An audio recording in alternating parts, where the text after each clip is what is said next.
시편의 150편의 시 중에서 가장 많은 분량을 차지하는 게 탄식의 시라고 합니다. 탄식이 하나님의 백성에게 낯선 경험이 아니라는 것이죠. 자기 잘못으로 받는 고난이라면 벌이라면 회개로 반응해야 마땅하겠지만 잘못하지 않았는데도 받는 고통이 있다면 아마 탄식이 나올 것입니다. 욥의 경우가 그렇죠. 욥은 하나님을 배신한 적도 이웃을 배척하거나 착취한 적도 없었습니다. 경건하게 살고도 고통받는 것도 힘든데 친구들한테 죄인 취급받으면 얼마나 억울하겠습니까? 그 마음으로 탄식하며 하나님께 매달리는 욥의 모습을 보게 됩니다. 욥이 경건하고 의롭게 살아온 삶을 들려주며 결백을 주장하는데요. 욥은 삶 속에서 어떻게 결백을 유지해 왔는지요. 한번 보겠습니다. 24절부터 28절까지 말씀입니다. 24절부터 28절까지 말씀 같이 읽겠습니다. 만일 내가 내 소망을 금에다 두고 순금에게 너는 내 의뢰하는 바라 하였다면, 만일 재물의 풍부함과 손으로 얻은 것이 많음으로 기뻐하였다면, 만일 해가 빛남과 달이 밝게 뜬 것을 보고 내 마음이 슬며시 유혹되어 내 손에 입맞추었다면, 그것도 재판에 해보할 죄악이니 내가 그리하였으면 위에 계신 하나님을 속이는 것이리라. 아멘. 욥은 재물에 대해서도 눈이 먼 적이 없었고요. 우상, 그러니까 그 26절에 나오는 해가 빛남과 달이 밝게 뜬 것, 이것의 유혹, 그러니까 미혹되어서 하나님을 배신한 적도 없었음을 이야기합니다. 욥은 31장에서 내가 하나님과 사람 앞에 잘못한 게 없는데 왜 이런 징벌을 받아야 하는가라고 하소연합니다. 그리고 하나님께서 나의 의로움을 판단해 주시길 바란다라고 합니다. 근데 이게 우리가 흔히 보기에요, 이런 말을 하는 사람들은 교만해 보이잖아요. 욥도 교만한 거 아닌가 이렇게 쉽게 판단할 수 있습니다. 그런데 욥은 다른 사람이 아니라 하나님께 의롭다라고 인정받고 있습니다. 뭐 이미 1장부터 그렇게 얘기했고요. 그리고 마지막 부분에 보면 42장 7절에 보면 너희가 내 종 욥의 말같이 옳지 못함이니라. 그러니까 욥의 친구들의 말이 틀렸고 욥의 말이 맞다 이렇게 이야기하는 걸 보죠. 그러므로 욥이 자기 경건함을 드러나는 건 단지 자신의 의의를 떠벌리려고 자랑하는 게 아니라 현재 이해되지 않는 고난에 대해 아픔을 토로하는 과정이라고 볼 수 있습니다. 욥은 24절, 25절에서 큰 부자임에도 재물을 의지하지 않았다라고 고백하고요. 욥은 번영을 누리면서도 오직 하나님만을 의지했다라고 고백합니다. 또한 욥은 해나 달을 숭배하는 이교 사상에 빠지지도 않았습니다. 욥은 오직 하나님께 경배하고 우상을 숭배하지 않았던 거죠. 그러면 욥은 사람과의 관계 속에서는 어떤 원칙을 지켰는지 29절부터 32절까지입니다. 29절부터 32절까지 같이 읽겠습니다. 내가 언제 나를 미워하는 자의 멸망을 기뻐하고 그가 재난을 당함으로 즐거워하였던가. 실상은 나는 그가 죽기를 구하는 말로 그의 생명을 저주하여 내 입이 범죄하게 하지 아니하였노라. 내 장막 사람들은 주인의 고기에 배부르지 않은 자가 어디 있느뇨 하지 아니하였는가. 실상은 나그네가 거리에서 자지 아니하도록 나는 행인에게 내 문을 열어 주었노라. 욥은 자신을 대적하는 사람을, 자신을 미워하는 사람을 저주하지 않았고요.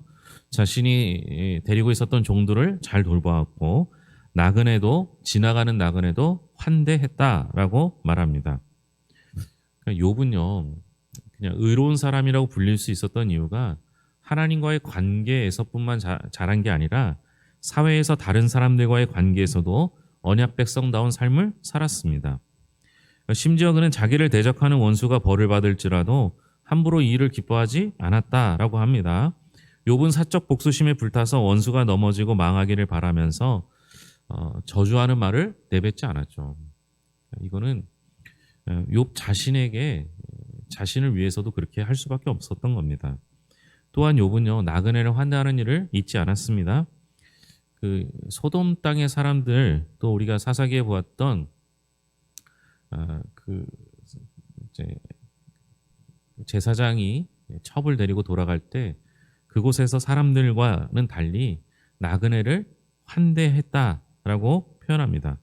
그러니까 가난한 사람들이, 나그네들이 노숙하지 않도록 자기 집문을 개방하고 영접했습니다. 근데 여러분, 이게 하나님과의 관계가 제대로 돼 있었기 때문에 가능한 일이에요. 왜냐하면 이게 하나님이 우리에게 가르쳐 주신 법이거든요. 그러니까 그 법대로 행하기 위해서는 하나님을 존중하기 때문에 하나님의 법을 지키며 살았다라는 겁니다. 결국 욥은요, 하나님의 사랑, 하나님과의 관계에서도 하나님을 사랑하며 이웃을 사랑하는 삶을 살았습니다. 이 정도 되면 욥이 받는 고난이 이상하죠. 그러니까 우리가 사는 세상은 완전하지 않기 때문에 까닭 모를 고난이 있을 수 있습니다. 이것을 어떻게 하느냐라고 오늘 볼 수 있는 겁니다.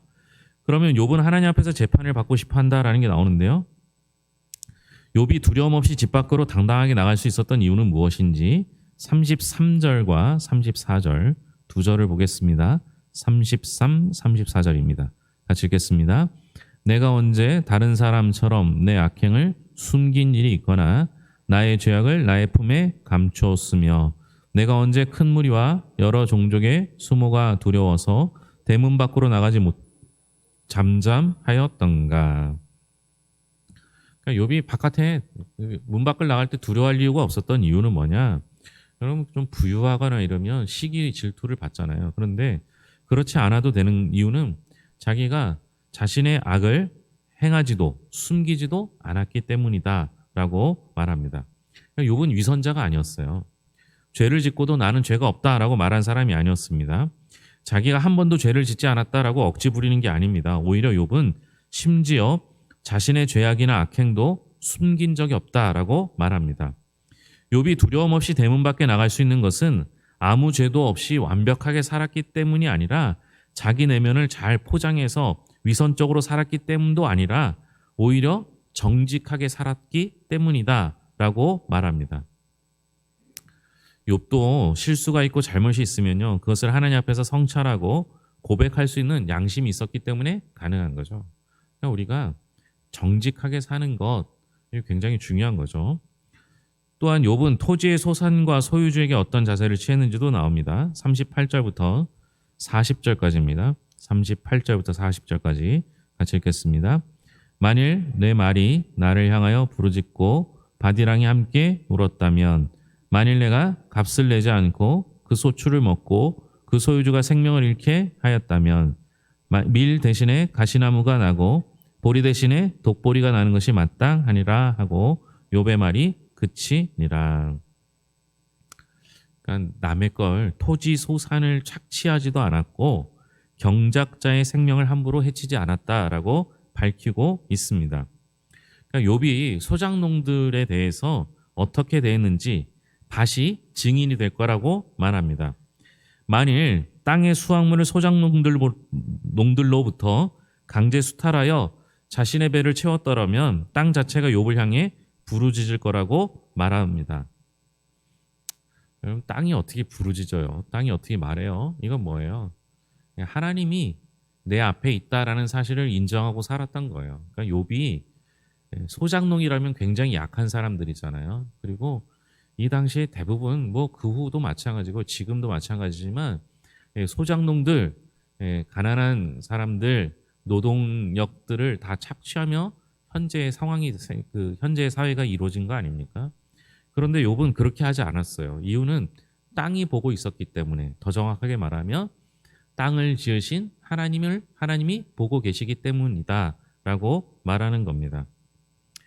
여러분, 우리가 살아가는데요, 정직하게 살아갈 수 있는 방법은 내가 정직하고자 노력해서 되는 게 아닙니다.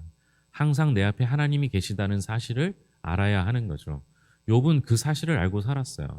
그러니까 믿음의 사람들은 대부분 늘 하나님이 나와 동행한다는 걸 믿어요. 그럼 그렇지 않습니까? 하나님이 나와 항상 함께 하신다라는 사실을 은혜로 받아들이지 않습니까? 네, 여러분 정말 그래요? 하나님이 나와 24시간 동행한다는 거 여러분들 반가우십니까? 아니면 불편하십니까? 우리는 내가 어려운 순간에는 하나님이 나와 동행해 주시면 좋겠다라고 생각합니다. 그런데 때로는 내가 실수도 하고 잘못을 하는데 그때 하나님이 안 봤으면 좋겠다 이런 생각하지 않습니까? 여러분, 동행한다는 거, 24시간 동행한다는 거, 그거 생각보다 힘든 일입니다. 매일매일 내 눈앞에, 내 앞에 하나님이 계신다는 사실을 인정하고 살아갈 때 우리가 정직하게 살아갈 수 있는 겁니다. 그러니까 욥은 자신의 양심과 하늘과 땅과 하나님이 자신의 삶을 지켜보고 있다라는 것을 생각하고 있었던 겁니다. 이 역시 욥이 자기 의를 자랑하는 게 아니라 알 수 없는 고난에 대해 자신은 그런 징벌을 받을 만한 일을 하지 않았다라고 하소연한 것입니다. 아직 욥은 고난의 의미를 잘 알지 못하고 하나님의 주권에 대해 잘 알지 못하는 상태입니다. 그래서 아직 다 정리되지 못한, 이해되지 못한 그런 상태 속에서 하나님께 탄식하고 있는 겁니다. 여러분, 이게 우리의 자세여야 한다라는 거죠.